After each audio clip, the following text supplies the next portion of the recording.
네, 유승민 작가 모셨습니다. 어서 오세요. 안녕하세요. 자, 오늘은 어떤 내용입니까? 네, 남녀공학 전환 문제 그리고 남학생 모집을 놓고 갈등을 빚은 동덕여대와 성신여대의 사태로 이 직장인 익명 커뮤니티 블라인드를 비롯해서 이런 글들이 올라오고 있습니다. 네. 여대 출신은 채용하지 않겠다라는 내용인데 때문에 정부가 실태조사에 나서기도 했습니다. 네.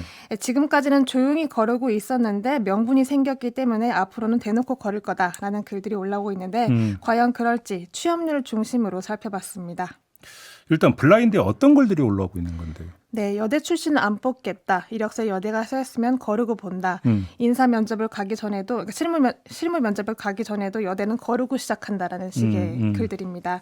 문제는 우리도 그렇고 이때도 그랬고 저기도 그렇고 이런 식으로 확인되지도 않은 혹은 확인할 수도 없는 내용의 말들이 확산되고 있다는 점인데요. 네. 글만 보면 거의 대부분의 회사들이 다 여대를 거르는 것처럼 언급이 되고 있다는 게 문제입니다. 그러니까 앞으로 그럴 거가 아니라 지금까지 해왔는데 이제는 대놓고 하겠다. 그런 요제 글이었다. 네.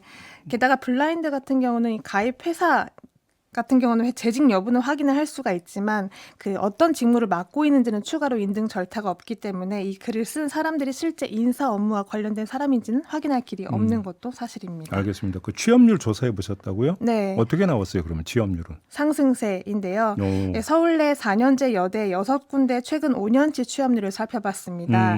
말씀드렸다시피 상승세였고 전년 대비 통계치만 살펴봤을 때도 6군데 가운데 한 곳을 제외하고는 다 오른 추세였습니다.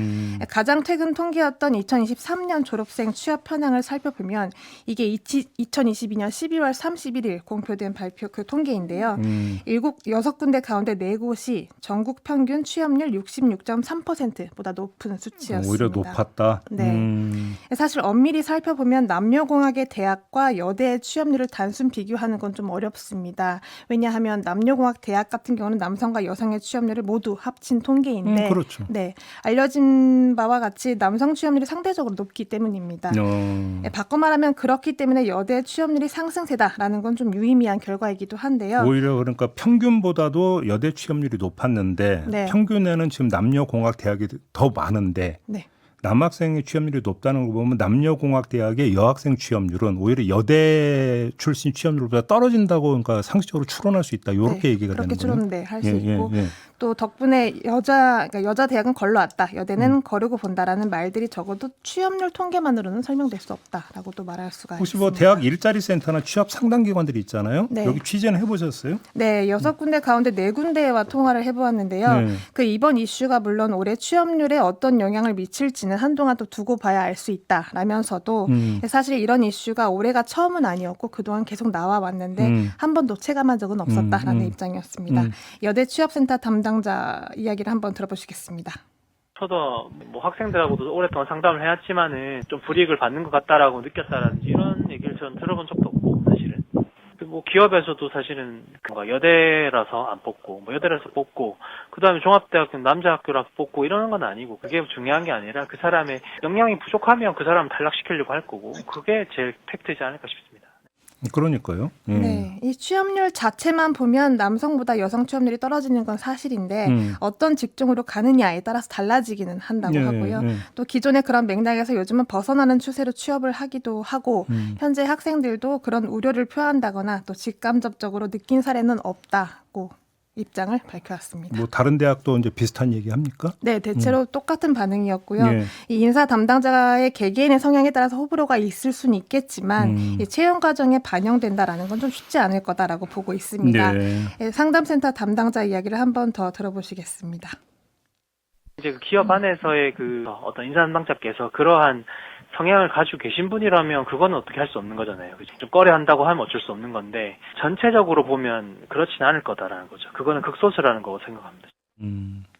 그러니까 정리를 하면 그런 블라인드에 올라오고 있는 글들은 이른바 그 젠더 문제에서 잘못된 시각을 가지고 있는 일부 사람들의 거짓 네. 글 이렇게 이해를 하면 되는 겁니까? 네, 그렇습니다. 또 어떻게 느끼는지 기업에서 어떻게 느끼는지 궁금하기도 해서 네. 대기업 두 곳의 인사팀장을 통해 물어봤는데 그럴 리가 있나라는 반응이었고요.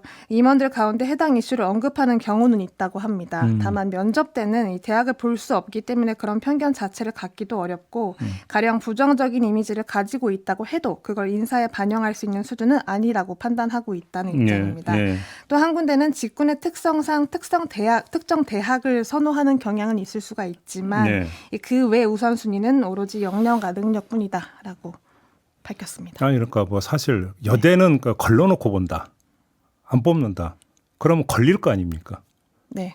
법에 당연히 저촉이 되는 거 아닙니까? 그렇죠. 네. 그 기업이 그러면 어떤 법의 철퇴를 받게 되는데 그렇게 대놓고 할 수가 있는 겁니까? 대놓고 할 수 없습니다. 이거저거 다 떠나서 말이 안 되는 이야기를 지금 하고 있는 것이고 네. 그것이 말이 안 되는 게 취업률 통계 수준이 그대로 지금 확인이 되고 있다. 네. 이런 이야기네요. 네.